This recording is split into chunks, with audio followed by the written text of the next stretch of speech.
Subscribe now and press the bell icon. Never miss an update. Hello students, welcome to our YouTube channel.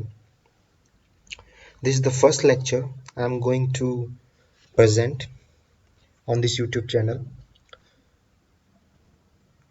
This lecture covers basically the meaning of accounting, accounting versus bookkeeping, branches of accounting, and the users of accounting. So let's start with the meaning of accounting. Now, what is accounting? In 1941, the American Institute of Certified Public Accountants had defined accounting as the art of recording, classifying,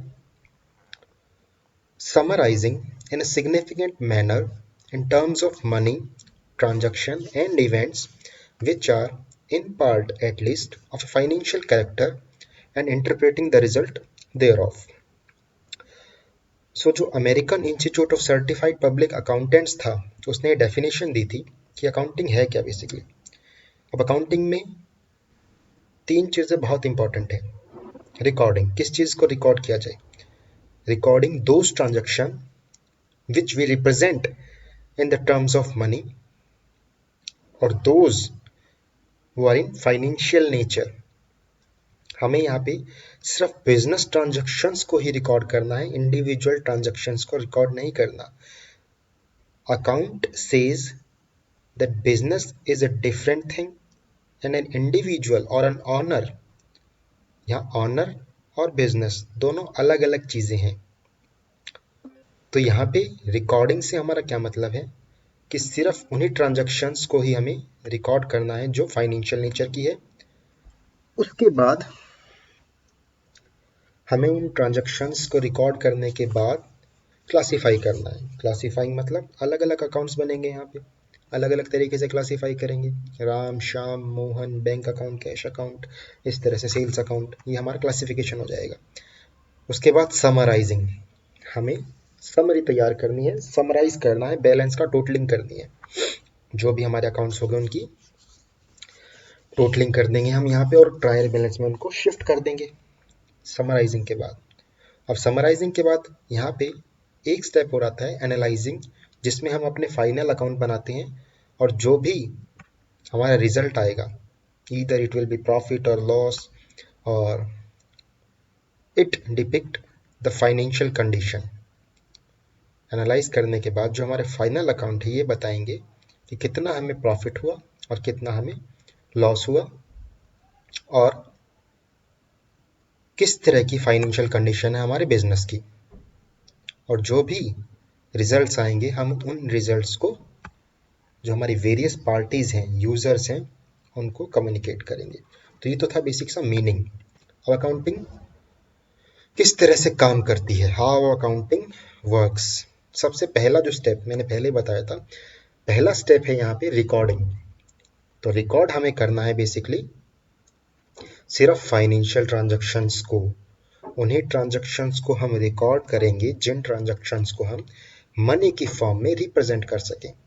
दूसरा आ गया हमारा classification. अब हमारे पास एक bulk में कोई चीज़ पड़ी है, अब उसको क्लासिफाई कैसे करते हैं.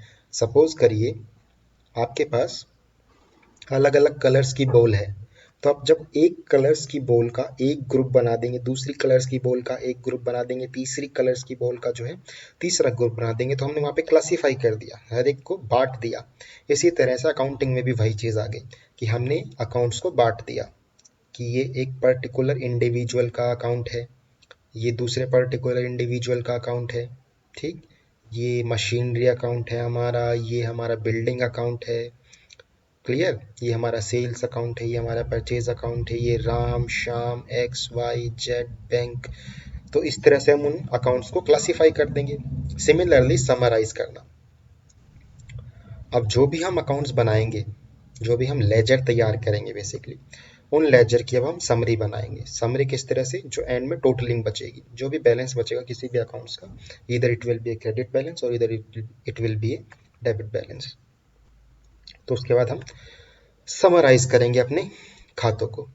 समराइज करने के बाद ट्रायल बैलेंस में हम बैलेंस को ट्रांसफर कर देंगे। ट्रायल बैलेंस में ट्रांसफर करने के बाद अब उसका करना है हमें एनालिसिस। तो एनालाइज करेंगे।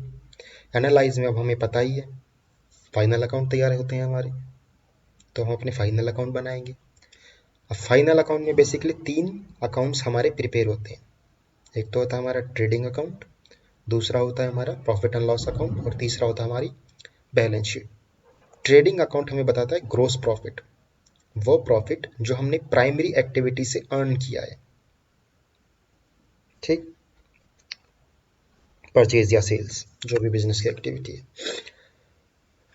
प्रॉफिट एंड लॉस बताएगा कि जो भी हमने इनडायरेक्ट खर्चे किए हैं during the year, during the financial year, तो जो भी हमने खर्चा किया वो प्रॉफिट एंड लॉस में आ जाएगा, जिससे हमें पता लग जाएगा कि हमारा नेट प्रॉफिट कितना है। उस नेट प्रॉफिट को हम ट्रांसफर कर देंगे अपनी बैलेंस शीट में, और बैलेंस शीट हमें ये बताएगी कि कितनी हमारी एसेट्स हैं और कितनी लाइबिलिटी है, और हमारी जो फाइनेंशियल कंडीशन है बिजनेस की ड्यूरिंग द फाइनेंशियल ईयर वो किस तरह की है, स्ट्रॉन्ग, इधर it will be strong, moderate और वीक। तो उन रिजल्ट्स को हम इंटरप्रेट करेंगे। इंटरप्रेट करने के बाद हम वेरियस पार्टीज को अपने रिजल्ट कम्युनिकेट करेंगे। तो इस तरह से हमारा जो अकाउंटिंग का जो सिस्टम है वो वर्क करता है। इसके बाद आते हैं हम नेक्स्ट टॉपिक पे। नेक्स्ट टॉपिक है हमारा accounting versus book keeping. So there is a graph on your right hand side. That graph explain that bookkeeping is a part of accounting, or you can say that accounting is a more wider term than bookkeeping, or you can also say that bookkeeping is the initial stage of accounting, where bookkeeping ends, accounting starts. तो पहली stage हमारी book keeping है, उसके बाद हमारी accounting शुरू होती है। बहरहाल यहाँ हम देखते हैं कि बेसिक डिफरेंस दोनों में क्या है। जो पहला बेसिक डिफरेंस है वो यही है कि यहाँ पे सिर्फ आइडेंटिफाई किया जाएगा फाइनेंशियल ट्रांजैक्शंस को और उनको रिकॉर्ड किया जाएगा। तो बुक कीपिंग सिर्फ यही काम करता है कि आइडेंटिफाई करता है और उनको रिकॉर्ड करता है। लेकिन अकाउंटिंग क्या करता है, अकाउंटिंग उन ट्रांजैक्शंस को समराइज, इंटरप्रेटिंग और कम्युनिकेट करेगा कंपनी को। तो अकाउंटिंग आगे की स्टेज है, पहली स्टेज हमारी बुक कीपिंग और उसके बाद की स्टेज है हमारी अकाउंटिंग। इसके बाद आता है हमारा सेकंड जो पॉइंट है कि बुक कीपिंग अकाउंटिंग का ही पार्ट है, और जबकि अकाउंटिंग बुक कीपिंग से ज़्यादा बड़ा है, मैंने पहले ही बता दिया था। इसके बाद जो नेक्स्ट स्टेज आती है हमारी, जो नेक्स्ट डिफरेंस आता है कि बुक कीपिंग के लिए हमें बेसिक नॉलेज की रिक्वायरमेंट है सिर्फ, जिससे थोड़ी बहुत अकाउंट्स की नॉलेज होगी वो बुक कीपिंग का काम कर सकता है। लेकिन अकाउंटिंग में आपको एडवांस नॉलेज की ज़रूरत होगी। तो अकाउंटिंग में अकाउंटेंट ही उन फंक्शंस को प्रिपेयर कर सकता है, लेकिन बुक कीपिंग में एक बुक कीपर भी परफॉर्म कर सकता है। बुक कीपिंग में फाइनल अकाउंट्स हमारे नहीं तैयार किए जाते, जबकि अकाउंटिंग में हमारे फाइनल अकाउंट्स तैयार किए जाएंगे। सिमिलरली जो बुक कीपिंग होगा वो डिसीजन मेकिंग में हेल्प नहीं करेगा। It will not help in decision making, while the accounting will help you in decision making. So these are the basic difference between accounting and bookkeeping. Now move to the next topic, that is branches of accounting. There are 5 branches of accounting: financial accounting, cost accounting, management accounting, tax accounting, and social responsibility accounting. Now the first accounting is financial accounting. We already learned that financial accounting deals with the financial transactions and depict the financial condition of the business. जो भी financial condition होगी business की वो उसके बारे में बताएगा। जबकि कोस्ट अकाउंटिंग क्या करता है, cost accounting deals with the ascertainment of cost of goods manufacture and delivering services. आपने जो भी गुड्स मैन्युफैक्चर की है या आपने कोई सर्विस प्रोवाइड की है ड्यूरिंग द ईयर, तो उस कॉस्ट को असर्टेन करने का काम हमारा कोस्ट अकाउंटिंग में होगा। इसी तरह से जो नेक्स्ट आता है हमारा मैनेजमेंट अकाउंटिंग, तो management accounting deals with the financial information. जो भी फाइनेंशियल इंफॉर्मेशन होगी वो मैनेजर्स को प्रोवाइड कराएगा, जिससे कि मैनेजर्स डिसीजन मेकिंग कर सकें। It will include the how much dividend company will declare, और द कैपिटल बजटिंग, और द कैपिटल स्ट्रक्चर, कि कैपिटल स्ट्रक्चर किस तरह से होगा हमारा कंपनी का, कितनी उसमें इक्विटी होगी, कितना डेप्ट होगा, जो प्रपोर्शन होगा। तो जो भी फाइनेंशियल इंफॉर्मेशन होगी उसी के बेसिस पे कोई भी मैनेजर डिसीजन ले पाएगा। नेक्स्ट है हमारा टैक्स अकाउंटिंग। तो टैक्स अकाउंटिंग डील करता है कैलकुलेशन से। यहाँ पे जो भी रूल्स और रेगुलेशन फॉलो करेंगे हम टैक्स की कैलकुलेशन में, वो हमारा टैक्स अकाउंटिंग में आएगा। तो it deals with the calculation of tax liability of an individual or organization during the financial year हमारी टैक्स लाइबिलिटी कितनी होगी, कितना हमें टैक्स पे करना पड़ेगा एक ऑर्गेनाइजेशन को या किसी इंडिविजुअल को। तो ये था हमारा टैक्स अकाउंटिंग। इसके बाद आता है हमारा सोशल रिस्पॉन्सिबिलिटी अकाउंटिंग। तो सोशल रिस्पॉन्सिबिलिटी अकाउंटिंग जो है वो डील करता है process of measuring, monitoring and reporting to stakeholders the social and environmental effect of an organization's action। तो ये डील करेगा हमारा कि जो भी एक कंपनी काम कर रही है तो किस तरह का काम कर रही है, उसका सोसाइटी पे इफेक्ट किस तरह का हो रहा है। तो उस इफेक्ट को रिपोर्ट करते हैं हम स्टेक होल्डर्स को, ताकि जो कंपनी है, कोई भी कंपनी कहीं भी किसी भी कंट्री के किसी भी डिस्ट्रिक्ट के किसी भी एरिया के जो रिसोर्सेज यूज कर रही है उसके बदले अपनी सर्विसेज दे सके, एक रिस्पॉन्सिबिलिटी निभा सके सोसाइटी के प्रति। हर एक पर्सन का, हर एक कंपनी का एक दायित्व होता है अपनी सोसाइटी के लिए। तो इसमें वही चीज़ आ गई कि मेजर करता है कि किस तरह का काम करता है, मॉनिटर करता है कि किस तरह से किस तरह का काम कर रही है, कोई सोसाइटी पे बुरा इफेक्ट तो नहीं पड़ रहा उस चीज़ का, और वो अपने स्टेक होल्डर्स को उसके बारे में बताता है। इसके बाद आता है हमारा यूजर्स ऑफ अकाउंटिंग। बेसिकली दो तरह के यूजर होते हैं हमारे, एक तो हमारे इंटरनल यूजर, दूसरे हमारे एक्सटर्नल यूजर। इंटरनल यूजर्स में आ जाएंगे हमारे owners, management and employees. Owners basically हमारे equity share holders. Equity share holders पैसा तभी लगाएंगे जब कोई बिजनेस ग्रो करेगा या उसमें पोटेंशियल होगी।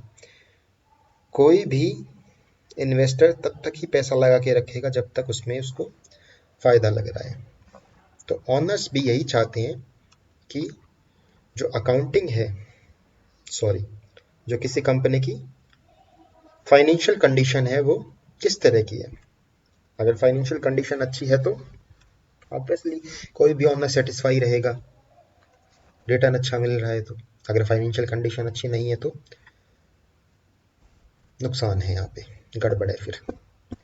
उसके बाद आते हैं हम अपनी मैनेजमेंट पे। तो मैनेजमेंट के लिए किस तरह की वो डिसीजन मेकिंग में हेल्प करते हैं। इसी तरह से जो भी अकाउंटिंग इंफॉर्मेशन होगी उससे मैनेजमेंट फर्दर इन फ्यूचर, जो भी फ्यूचर है उसको मद्देनज़र, उसको ध्यान में रखते हुए डिसीजन लेगी। इसके बाद आगे हमारे एम्प्लॉयज़ के लिए भी कि जो एम्प्लॉयज़ ने काम किया है वो किस तरह का काम किया है ड्यूरिंग द ईयर।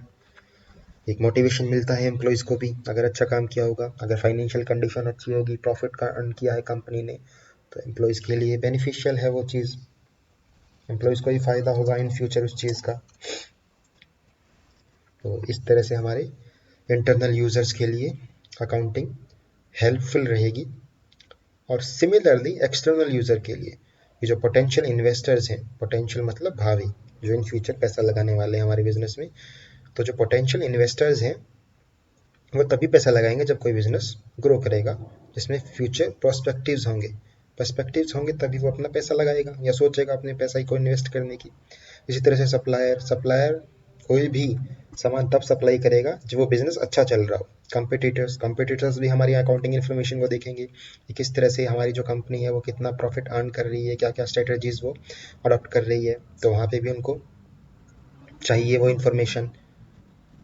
कस्टमर को भी इन्फॉर्मेशन चाहिए कि कौन कौन से हमारे कस्टमर हैं और हम अपने कस्टमर्स को किस तरह से रिएक्ट करते हैं अपने कस्टमर्स के लिए। Obviously in marketing we said that कि customer is the king of market. So customer को भी सेटिस्फाई करना ज़रूरी है। क्रेडिटर्स जो हमारे लेनदार हैं, सॉरी, हाँ, जो हमारे लेनदार हैं, क्रेडिटर्स जिनको हमसे पैसा लेना है, उनको भी इंफॉर्मेशन चाहिए। ऑब्वियसली आपने पैसा उधार दे रखा है किसी बिजनेस में, आप यही चाहोगे कि वो पैसा मुझे जल्दी जल्दी वापस मिले, और वो पैसा कब वापस मिलेगा या कितना पैसा आपने दे रखा है वो उस पर डिपेंड करता है। तो क्रेडिटर्स बेसिकली इन्फॉर्मेशन में क्या देखते हैं कि कंपनी किस तरह से परफॉर्म कर रही है।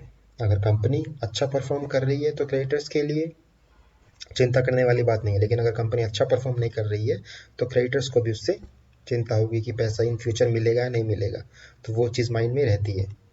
इसके बाद हमारी गवर्नमेंट, टैक्स अथॉरिटीज़ और पब्लिक।